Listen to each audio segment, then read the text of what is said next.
have a sore throat, fever, and cough. Is it the flu? Symptoms consistent with spontaneous combustion. That doesn't sound right. Hysterical pregnancy. Disco fever. What? Maybe make an appointment at Summa Health? Yeah, let's do that. Get winterized with a wellness checkup and flu shot at Summa Health. Call 800-23-SUMMA or visit summahealth.org/own it today. It's your health. Let's own it together.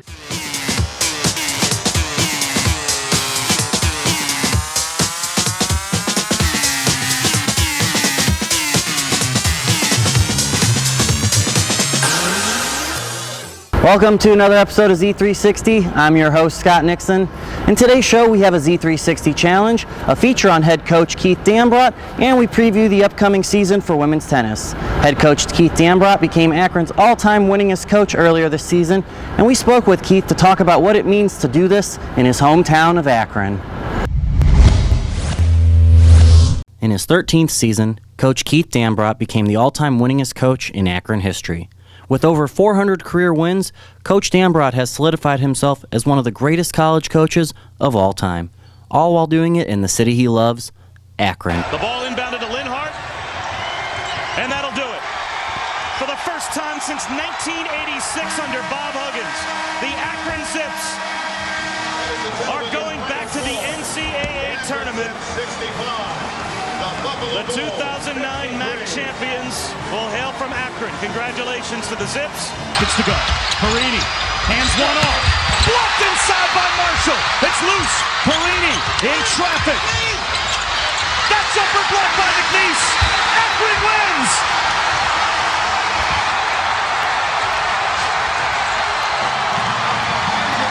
On the dribble.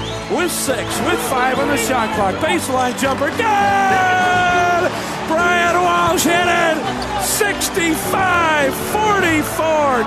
Get on your shoes, Martha! We're going dancing again! To me, what makes Coach D such a great coach and great person is that he never lets you settle. On and off the court, he always pushes you to be your best. Like me personally, he's been on me since day one as I got here to be a better player and be a better student. It just feels good being part of Coach. I known him since '84 when I first started with him at good old Tiffin, and we moved back to here, and it's been a great run. So he's done a great job for a lot of players and their careers, and he just keep on pushing the guys to the limit.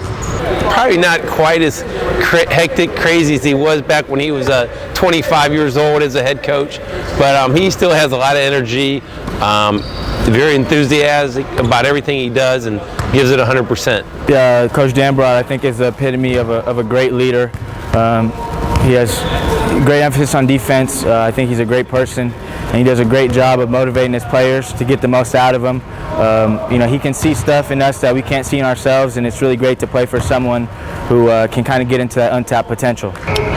Whenever you can do things in a community that you really care about, in a school that you really have huge history with, it's the best. Just ask LeBron. Coach D, I just want to say, man, congratulations. What you're getting right now, this recognition is well deserved, and it couldn't be happening to a better man like yourself, and showing me what the true definition of working hard is all about. So thank you for that, and congratulations once again. Well deserved. LeBron did it in his hometown, and there's nothing like it. So I'm honored to be the coach here. I'm proud to be the coach here, and there's nowhere I'd rather coach. American Conference regular season and tournament champion. Unbelievable. The women's spring tennis season is already underway, and Coach Padgett gives us a preview for what's in store for 2017. Yeah, I mean, winning the MAC's always the goal. This year's we've only got one player different than last season, so it's definitely going to be, similar, I think, record-wise or at least season-wise. But I will say, Rita's an extremely talented freshman for us. She's going to play probably 3 most of the season, looks like, or that's just kind of where she set herself up to play.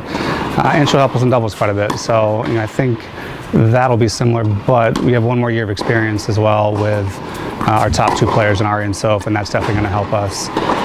Them being juniors this year and not having to, play at the top like they did last year. It was their first time around with that.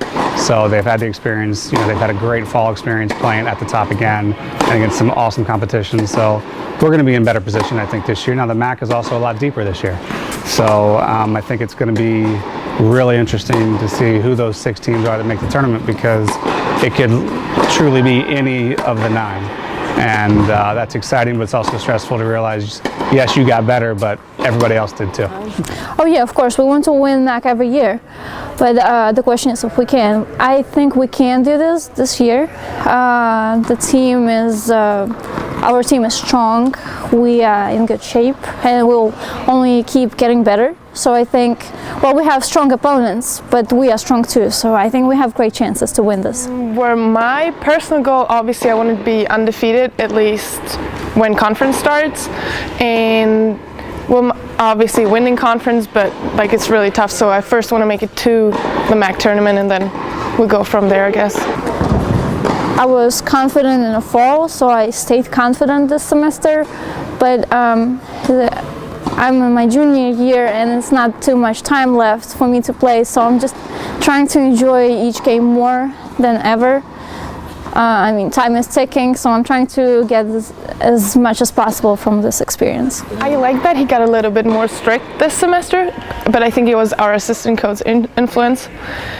So, like, there's punishments for being late and stuff, but I think it makes sense because, like, at least now we're on time, we're doing what he asks us to do. If you don't, then he's getting a little more strict.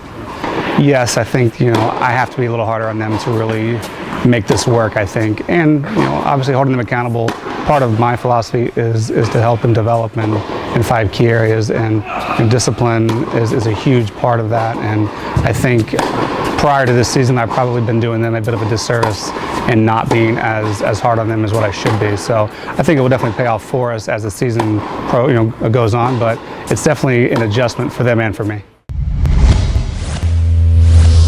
All right, and we're going to close out this week's episode of Z360 with another Z360 challenge. We're doing a 3-point shootout. I'm here with junior Allie Ball and senior Hannah Plyben.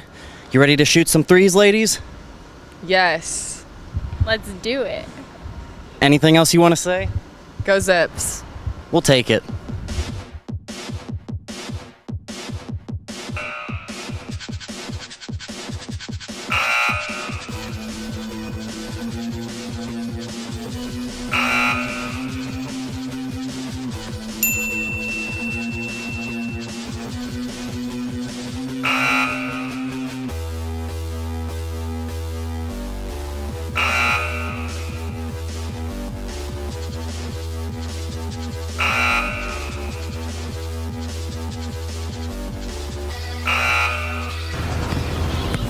Top of the key. That's an air ball.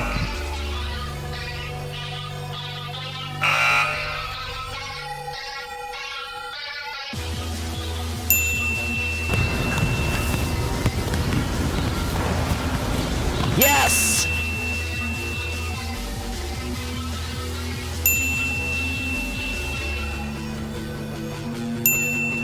For the tie. Who would have thought? Now that was genuine excitement right there. And that'll do it for this week's Z360 challenge. I'd actually kind of call it a success. 2 for 5, not too shabby. Good job. You're a great shooter. Everyone gets lucky sometimes. Oh, that was the perfect way to end it. Thanks for watching this week's episode.